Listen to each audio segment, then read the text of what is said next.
security and user experience, pushing for change in an enterprise environment.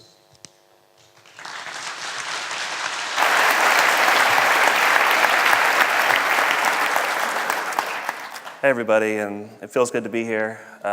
Thanks for having me. So a quick little bit about myself. He went through my various hats that I wear at my company, but I want to talk about what Cerner does at a very high level. So to give you some idea as to why security is so important to us.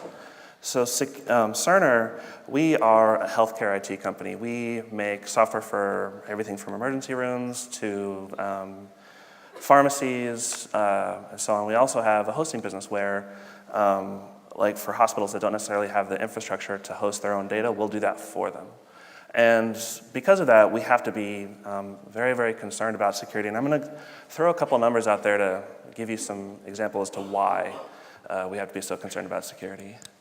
So to start off with, the value of personal finance and health records is 2 or 3 times the value of financial information alone. Stolen health credentials can go for $10 each, or about 10 or 20 times the value of a US credit card number. And I apologize, I did not internationalize my slides, so hopefully you can forgive me.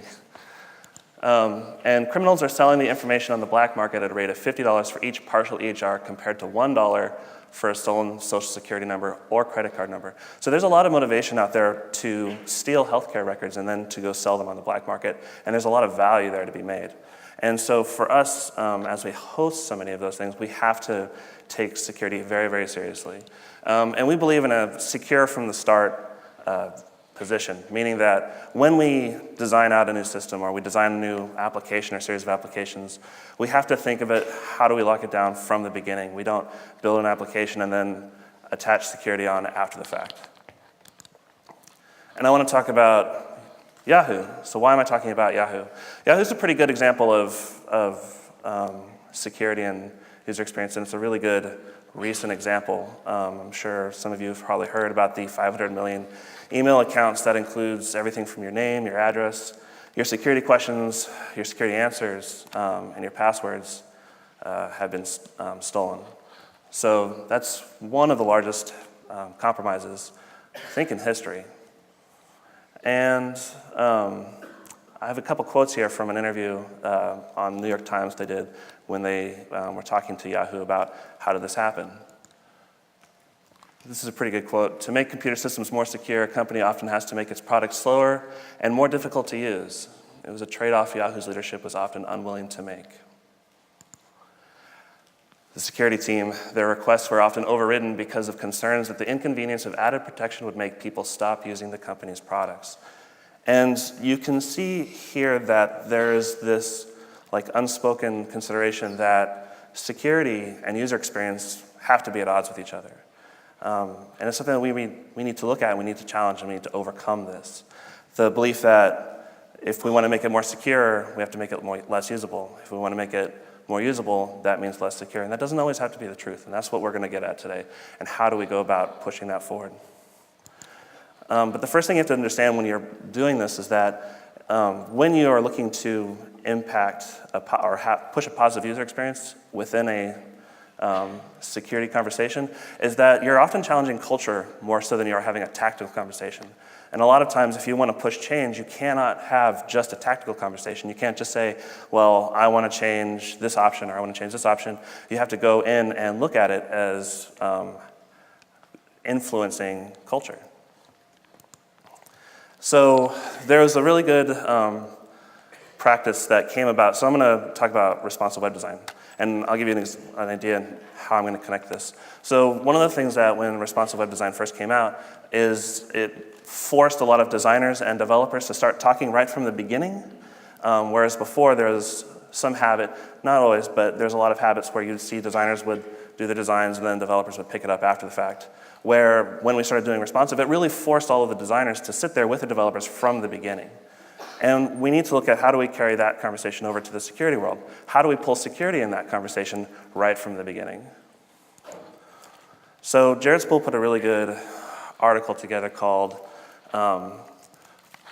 Designing Without a Designer, in which case he identifies the problem that a lot of us are facing, especially if you work in a large corporation where a lot of design decisions are made without a designer present. A lot of times developers will just not have access to an interaction designer.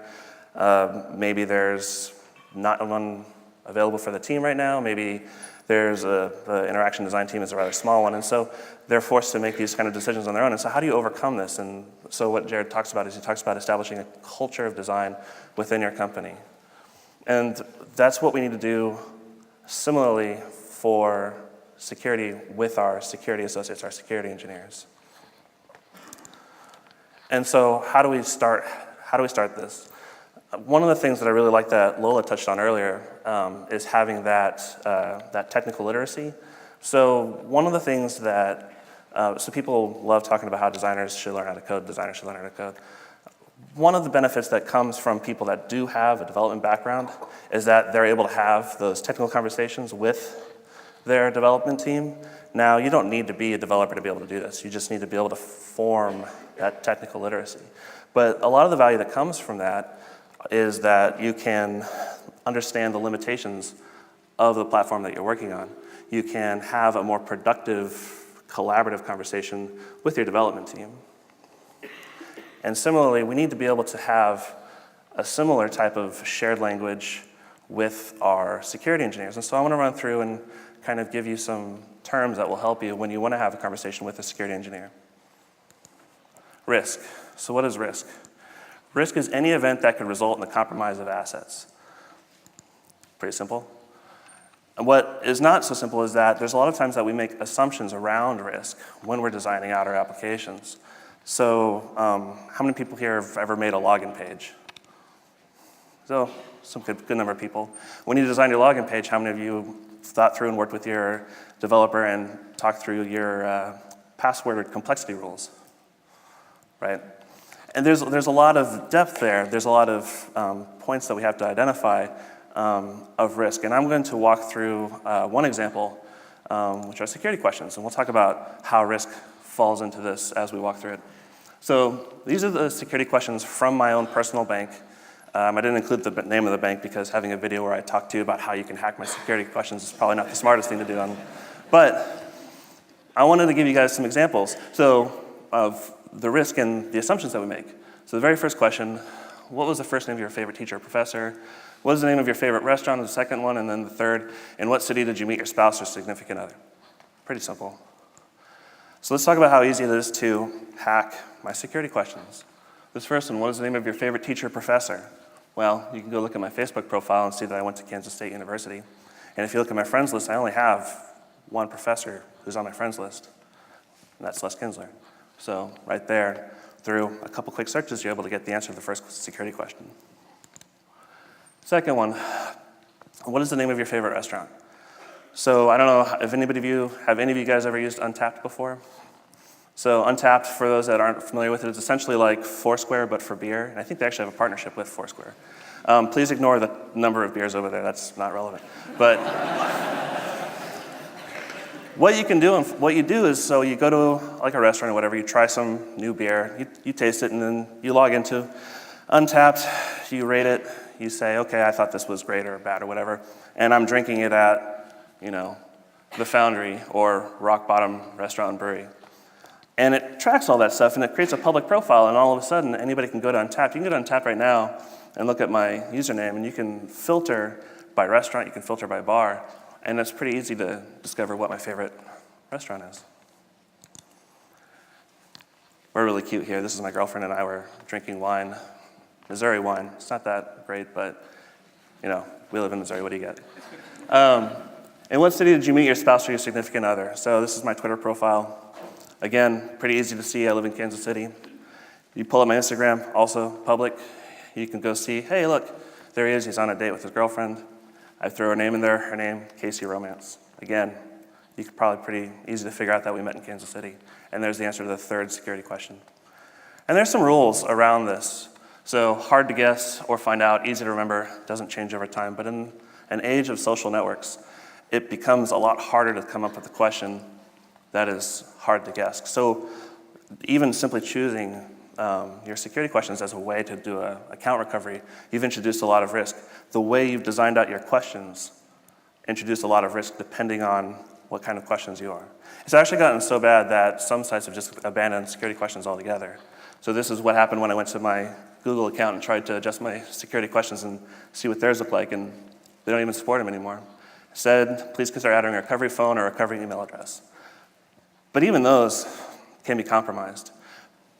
But they identified risk. The reality is that you can identify all the points of risk, but at a certain point you have to have an acceptable level of risk. You have to say, okay, we're going to make the assumption that their email account has not been compromised, because if you think about it, someone compromises your email account, all of a sudden they have access to a whole slew of your stuff, because you go to do an account recovery, it sends, here's your link to reset your password on your email address. So there's a lot of risk inherent when we're designing out all of these different processes. Next, I want to talk about multi-factor authentication and kind of define it out. Multi-factor authentication, from my understanding, is actually really common over here in Europe. In the US, it's starting to become more and more of an expectation. And I wanted to define what that is. So what is multi-factor authentication? That is essentially three principles. One is a thing you know, one is a thing you have, and one is a thing that you are. So a thing you know is something that could be like your answer to your security question. It could be your password. That's one form of authentication. The next is a thing you have. That could be, your phone. Maybe you have a card that you can tap on a card reader. That could be your thing you have. And then a thing you are, that's when you start getting into things like, biometric scanning, so like a thumbprint scanner or like a retina scanner.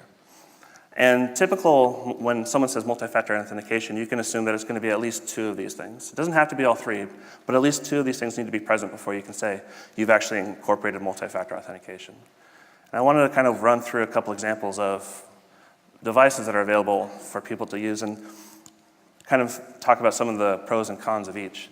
So this first thing right here is RSA Secure ID, but there are many brands of this out there that people can buy. But essentially what it is it's just a little key fob that you keep around with you, and you hit a button and it generates a little number. And then when you go to log in, it says, put in your number.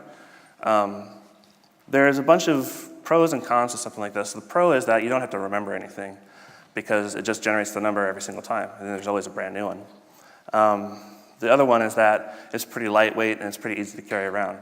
Some of the cons are that obviously these things are easy to lose.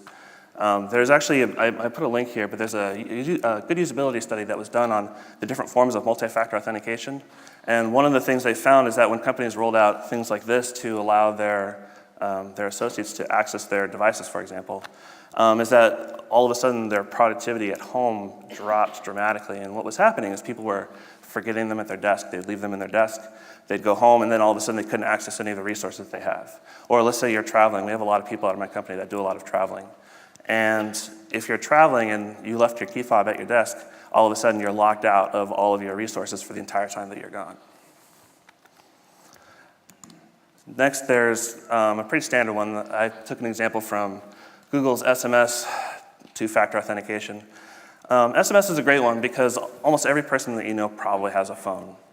But there are still even pitfalls with this one. So for example, SMS as a technology has its own issues. For example, you may end up waiting 10 minutes before you receive your text. There was actually, on that same usability study I cited previously, where users were getting frustrated because they went to go make like a 99-cent purchase, but then they'd end up waiting like 10 or 15 minutes before they'd ever get their SMS code, if they got it at all, because there are times where SMS just ends up getting dropped.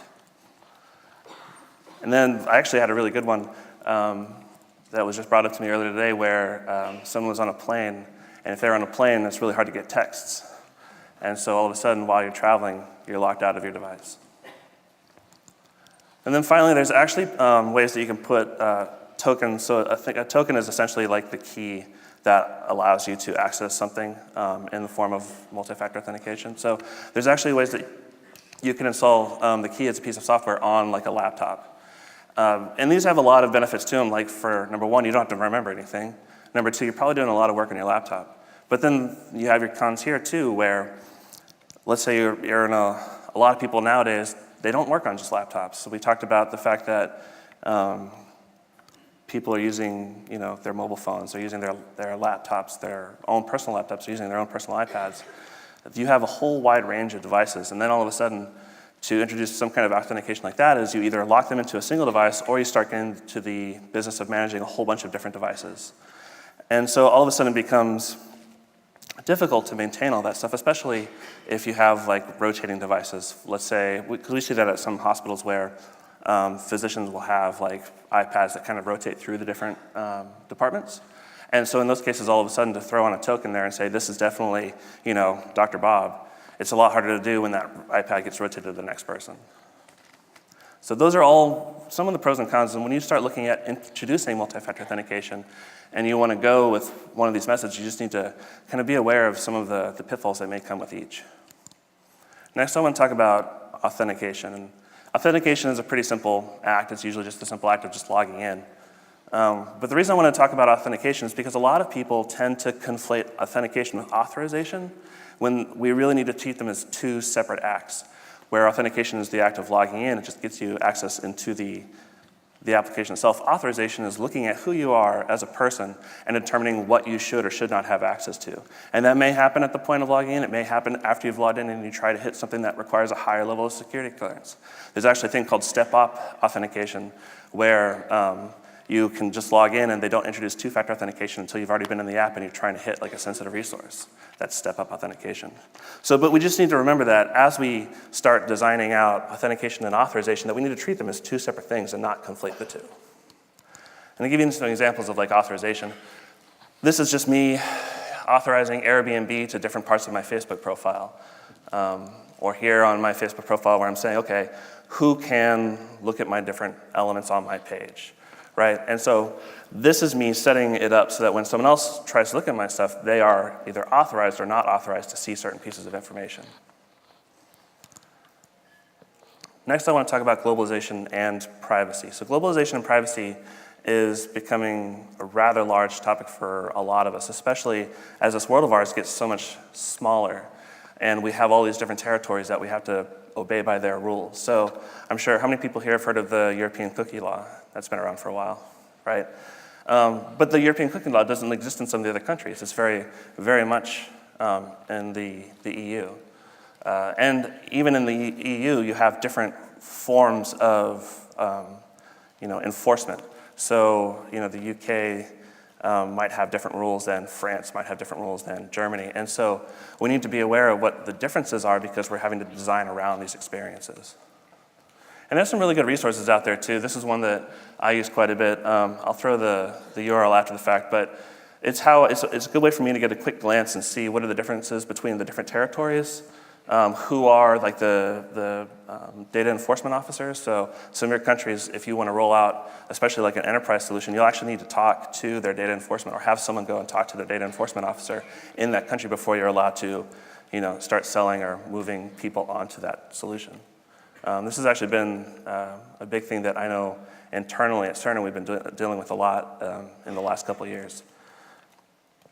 So we have a bunch of these terms. Now we need to figure out how we can start building that bridge between our security teams and our design teams. Sometimes your security teams may also be your development team. Maybe they're not. If you're in a large company, a lot of times you'll actually end up having a security team that's completely independent of your development organization. And so understanding who those people are that are setting some of the policies that you need to stand up are super important. And so we need to kind of bridge that gap and bridge that communication so that we can understand better how they're coming to their decisions that they did and how we can incorporate them into our process as well. So a lot of this stuff is very similar to stuff that you've seen before with the development process. With developers, how do we as designers build that relationship with a developer? We need to do the same things with our security engineers. And one of those is sharing your process or being transparent. By being transparent, what you're doing is you're letting them know that when you make a design decision, you're not just coming up with something out of thin air, that there's actually a lot of science, there's discipline, and there's practice on how you've made that decision.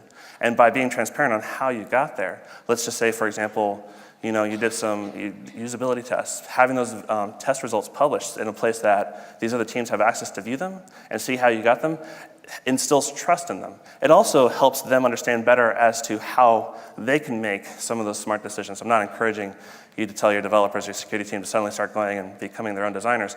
But what I am saying is that it allows you to have a better level of communication. And in those instances where they are found if they are without a designer, it allows them to at least have some of the tools to make slightly less painful decisions than they did before.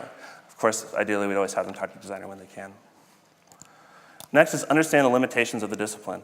So I talked about responsive design earlier. One of the things that I learned real fast when I was working with my development is that when I was changing my screen sizes, I couldn't reshuffle my elements without a whole bunch of JavaScript. I had to maintain my order of content. To make things lightweight. And that made it so that I could have much more productive design discussions with my developer from that point on. And the same thing applies to security. So again, let's say you are in a large company and you want to incorporate multi-factor authentication. They might have already chosen some form and under whatever their rules are.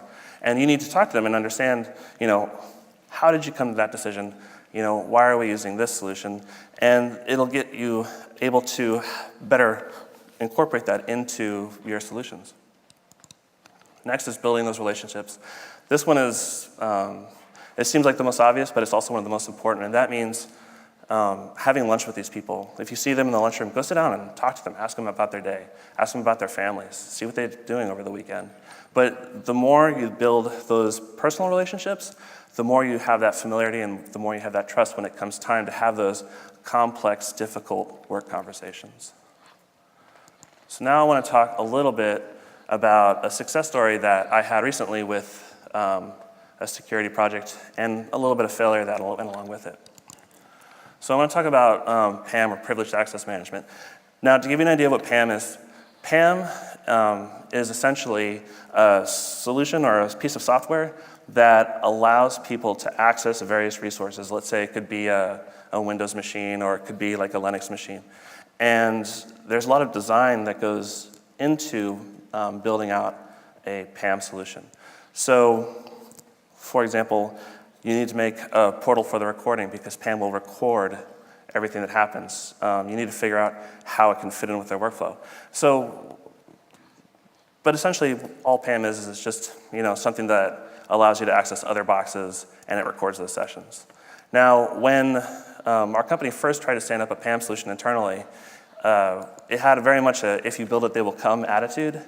And unfortunately, unlike Kevin here, who got the baseball ghost to come out in his field and play, we didn't have as much luck. With our if you build it, they will come, we found that actually all we did was make people's jobs harder. And when you make people's jobs harder, all of a sudden they're much less likely to want to use your solution. And so we had to step back and we had to reevaluate how we could better integrate PAM into our users' workflows. And so the first thing we did was observe them. I know that, again, it sounds like such a simple concept, right? Observing your users. But it was something that was sorely missed because there's a lot of assumptions made around how the different people were doing their jobs, how they were accessing these resources.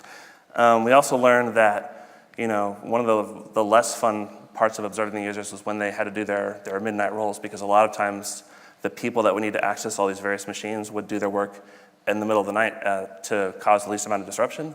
And what that meant was, oh man, I got to get up tonight and I have to sit there and watch these guys do all of their work at 2 a.m. That's super fun. But I learned a lot from it. It was a really good experience. It gave me a much better appreciation for a couple things. Number one is how time sensitive a lot of their work is, because there's a lot of times where people are doing work and they're on a really, really short amount of time with what they can get it done. And if they go over it, all of a sudden there could be anything from financial penalties to worse. Next is crafting personas. This was probably, in my opinion, the most beneficial activity that we did, is because what happened was, again, it challenged a whole lot of our assumptions. We learned that all of a sudden what I thought could be, like a system engineer, for example. I thought a system engineer, they all had basically the same job. You log in and you install a package, or you go and set up a printer or whatever. And what I learned was I was completely wrong, is that actually there's dozens and dozens of different types of system engineers at my company, and they all have various responsibilities, and they all do their work completely different from each other. And there's a whole bunch of workflows that I was completely oblivious to, that I was not supporting previously. And next is we needed to integrate into their workflows. And what I mean by that is that rather than standing up a standalone solution, What we did instead was we looked at how they were doing the work as it stands today and figured out how we could insert ourselves into that existing workflow. So it's a pretty common occurrence where whenever you change someone's workflow, you're making it more complicated. Even if what you're changing it to is more usable, the simple act of causing change and having them relearn how to do their work adds complexity. It adds a learning curve to it. And so by integrating into their workflow, we tried to minimize that as much as possible. We tried to say, okay, this is how they're doing their job today. And now we can insert ourselves in a way that is much less intrusive to them while still allowing us to have that heightened level of security. Next, I'm going to tie it back. I'm going to do one more Yahoo quote. The paranoids, the internal name for Yahoo's security team, often clash with other parts of the business over security costs. And the reason I'm bringing this back up is because there's one really important point that I want to get to when it comes to building those relationships and working with the other disciplines, is that we need to have empathy. I've heard time and time again over the course of my career, designers lately that have said, if we had unlimited time, if we had unlimited resources, I could make the most amazing thing. But the reality is that you don't, and we struggle with that. We have to struggle within our constraints. We've talked about constraints several times today, and I really like that comes up. But the important thing is to remember that we're not the only ones that exist within these constraints. Those Yahoo's security team, they had a similar constraints too. I'm sure that right now they feel if they had unlimited time and unlimited budget, they probably could have made the world's most secure thing, but they didn't.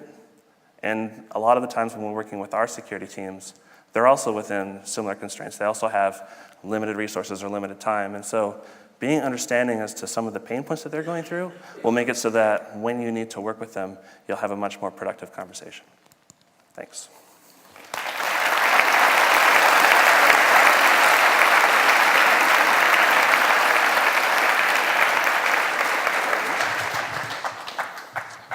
I just heard that Twitter's apparently crashed, and it's apparently because of us.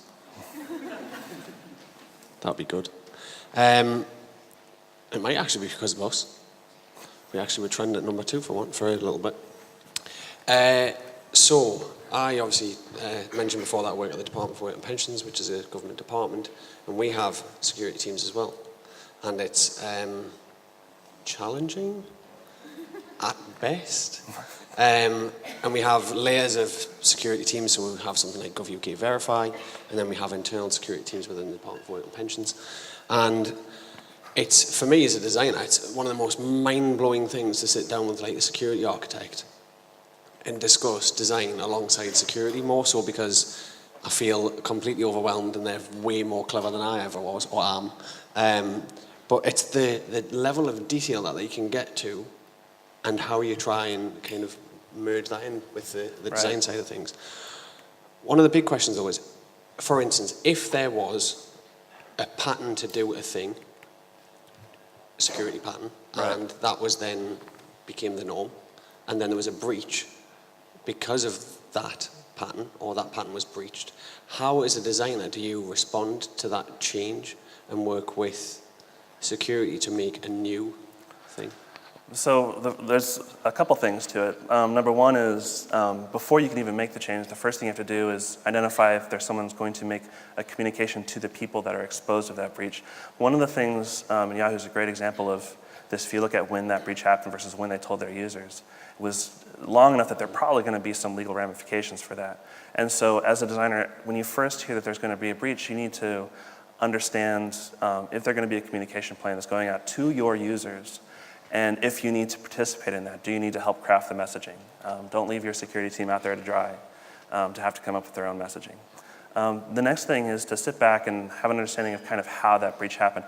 Actually, what a lot of companies will do is they'll pay experts to come in and do what they call penetration tests, which is where they basically try and find and poke holes in all the different points of your security, and the idea being that you can kind of understand the methodology with what they get in.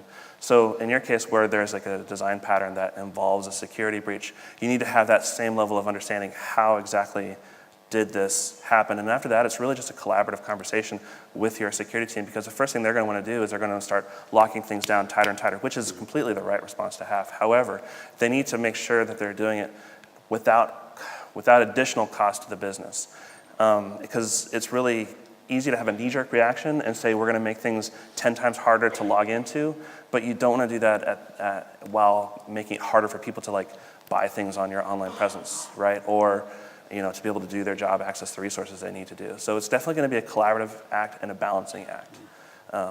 That would be what I would recommend doing. Brilliant. And be aware of those knee-jerk reactions, because a lot of the times they're way overkill for what's needed, which is why you need to have that understanding. Is that more so because of the shock of the fact that there's Exactly. been a breach in the first place? Nobody wants to be the person that designed a pattern that caused your company to get put in the news because of a breach that caused 500 million emails to be leaked. Or much worse in my case with healthcare. The last thing that I want is someone to say, hey, Glenn's our security designer, and now we have, the entire country of France's healthcare records are online. That's never a place you want to be. And so there's a real personal knee-jerk reaction you have when all of a sudden you feel these waves of guilt over what has happened. Brilliant. Thank you very much, Glenn. Thank you. Cheers. Thanks a lot.